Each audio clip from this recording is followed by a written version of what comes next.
이사야 19장 16절 17절 말씀 봉독합니다. 이사야 19장 16절 17절 말씀입니다. 같이 봉독합니다. 그날에 애굽이 분야와 같을 것이라. 그들이 만군의 여호와께서 흔드시는 손이 그들 위에 흔들림으로 말미암아 떨며 두려워할 것이며 유다의 땅은 애굽의 두려움이 내리니 이는 만군의 여호와께서 애굽에 대하여 정하신 계획으로 말미암으니라. 그 소문을 듣는 자마다 떨리라. 아멘. 아멘. 오늘 말씀은 여호와의 심판의 날에 애굽인들이 여호와와 유다를 두려워하게 될 것을 말씀하고 있습니다. 지금 계속해서 애굽이 하나님께 심판받는다는 말씀을 듣고 있습니다. 이렇게 애굽이 하나님의 심판을 받을 때에 애굽인들이 비로소 여호와를 두려워하고 또 하나님 백성 유다도 두려워하게 된다는 것입니다. 16절 말씀 먼저 보면요, 애굽인들이 부녀와 같을 것이라 하고 있습니다. 부녀와 같다 고 했습니다. 여호와의 심판을 당하는 애굽 백성들의 모습을 말합니다. 부녀와 같다는 것은 전쟁이 나면은 그 약탈의 대상이 또 부녀자들과 어린아이들 이렇게 되거든요. 그래서 전쟁에서 약탈의 대상으로서 아무런 대처를 하지 못하는 여인처럼 완전히 무기력한 상태에 빠진다는 것을 나타내는 표현입니다. 여자와 같은 애굽 부녀와 같을 것이다. 그 말이 그런 뜻입니다. 그들이 떨며 두려워할 것이라 했습니다. 애굽 사람들은 몸을 떨면서 경외심을 가지게 될 것이라는 것입니다. 그래서 하나님 앞에서 비로소 겸손하게 된다는 것이죠. 우리가 하나님께 심판을 받는구나 라고 깨닫게 되고 하나님을 비로소 두려워하고 경외심을 갖게 된다는 것입니다. 그들이 만군의 여호와의 손, 흔드시는 손이 그들 위해 역사하시는 것을 경험하였기 때문입니다. 만군의 여호와께서 흔드시는 손이 그들 위에 흔들림으로 말미암아 두려움에 떤다라고 했습니다. 여호와 하나님께서 애굽 위에 심판을 내리셨다는 뜻입니다. 심판을 내리셨다는 것을 그들이 이제 알고 나서 우리는 하나님의 손이 우리를 심판하셨구나 라는 것을 알기 때문에 이제 그 하나님 앞에서 그들이 두려워할 것이다 라고 말씀하고 있습니다. 애굽은 하나님의 심판을 받고 나서 하나님을 두려워하게 될 것입니다. 심판 받고 나서 알면 뭐합니까? 이제 다 무너진 건데요. 두 번째로 그들은 유다 땅도 두려워하게 될 것이다 라고 했습니다. 17절 전반부입니다. 유다의 땅은 애굽의 두려움이 되리니, 애굽 사람들이 이제 두려워하는데 유다 땅도 두려워하게 될 것이다. 하나님의 백성인 유다 땅. 유다 땅은 하나님께 가나안 땅을 약속받은 선민 이스라엘을 지칭하는 말입니다. 그래서 그 땅 안에 사는 모든 사람들, 그 유다 땅에 대한 경외심을 갖게 된다는 것입니다.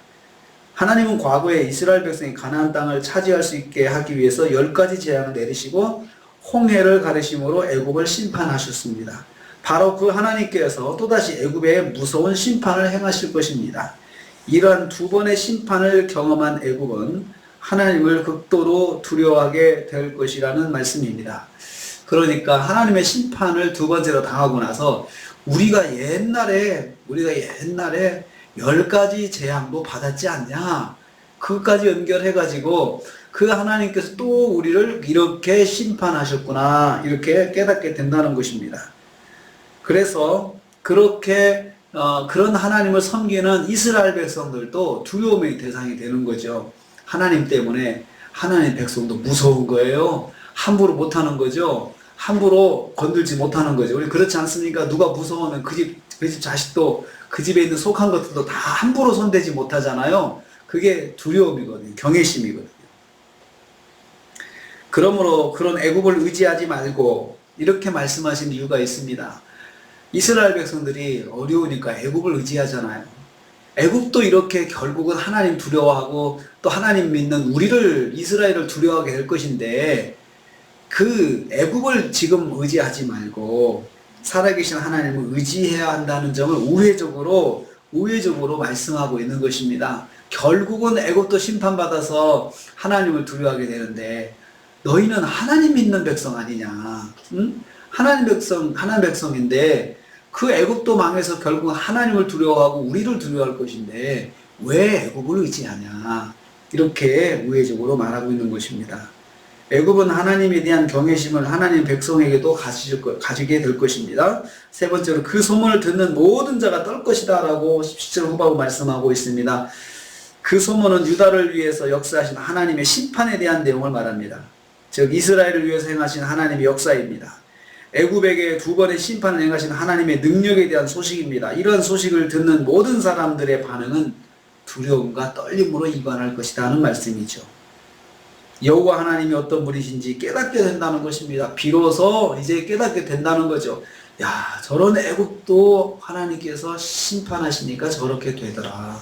또 애굽에 있는 애굽의 백성들도 야, 우리가 하나님께서 이렇게 우리를 심판하시니 누가 우리 같은 나라를 이렇게 할 수 있겠느냐, 하나님이 아니면 할 수 없지라고 깨닫게 된다는 것입니다. 그래서 하나님을 두려워하게 되는 거죠. 왜냐하면 만군의 여호와께서 애굽에 대하여 정하신 모략 때문이다 라고 했습니다. 만군의 여호와께서 애굽에 대하여 정하신 모략을 인합니다 라고 했습니다. 애굽에 대해 들은 사람들은 하나님께서 애굽을 향해 작정하신 바를 이루시고, 모략은 계획입니다. 작정하신 바죠. 그 작정하신 바를 이루시고 반드시 이루실 것을 알기 때문입니다. 그렇게 또 전에부터 예언이 선포되었는데 결국은 여호와께서 그렇게 하셨구나 라고 이제 시간이 지나고 나서 깨닫게 되었습니다. 그리고 나서 그것을 듣는 자마다 다 두려워하게 될 것이다. 하나님의 심판에 대한 소문을 들은 사람들도 하나님을 경외하게 될 것입니다. 그러면 애굽은 하나님께서 모델로 쓰셨습니다. 심판의 모델. 하나님이 이런 나라도 심판하신다. 하나님이 심판하시면 이렇게 된다. 이 모델, 우리도 보면은 하나님께 징계를 받는 모델이 되는 사람들이 있습니다. 우리 가끔씩 그런 소문을 듣죠. 간증도 듣죠. 제가 이렇게 하다가 하나님께 맞았습니다. 그런데 그 이야기를 듣고 사람들이 마음에 두려움이 생기게 되죠. 야, 나도 조심해야 되겠다. 왜 그런 간증이 필요합니까? 그것이 모델이 되니까요. 애굽이 왜 망했다는 거, 심판받았다는 것이 왜 성경에 기록되어 있습니까? 그 모델이에요. 하나님이 심판하시면 한 나라도 이렇게 망하는구나. 이것을 보여주는 것입니다.